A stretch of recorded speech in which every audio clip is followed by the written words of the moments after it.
My name is Emily Tippins. I'm the communication manager for the Staten Island LGBT Community Center.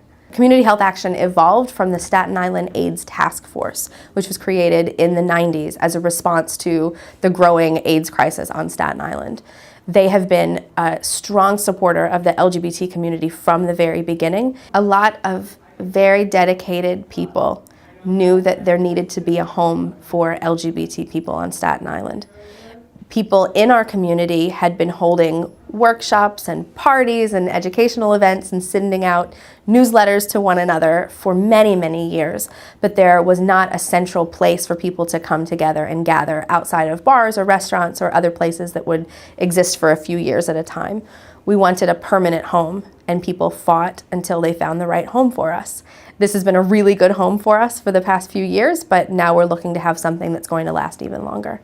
I walked into the center in 2010 to volunteer. They gave me a bunch of jelly beans, and I was working as a volunteer the next day as a front desk receptionist. I started working part-time a few months later, and then was pulled full-time in January of 2011. The programs that have developed the most quickly in the time that I've been here have been programs related to adults and to seniors.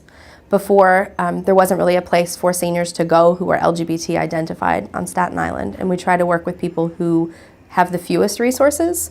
Seniors in the LGBT community are definitely one of those communities. We are in the middle of a very important transition period.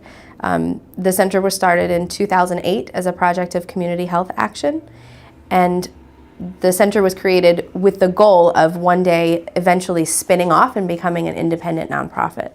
We are about 3 years into a 5-year plan, and we're ahead of schedule of becoming an independent nonprofit, separate but very much indebted to the work of Community Health Action of Staten Island. We bring people together. We help connect people with what they need and with each other. We work as a clearinghouse and a resource information center for people who may not know exactly what they need or know what their resources are. And we provide social, educational, supportive, and fun events for LGBT people, their loved ones, and their families. One of the biggest advantages of being a nonprofit agency is that we are community-based, and we're able to respond quickly to the needs of the community as those needs change.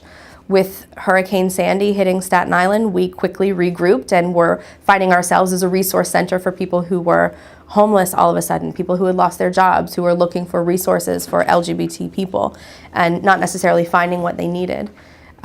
We also have an advantage of being able to work as a partner with other organizations in a way that for-profit corporations can't always afford to do. If we know that someone else is the expert in an area that we are not experts, we can work with them to help meet the needs of our community members. We are very proud to be introducing the Pride Center of Staten Island.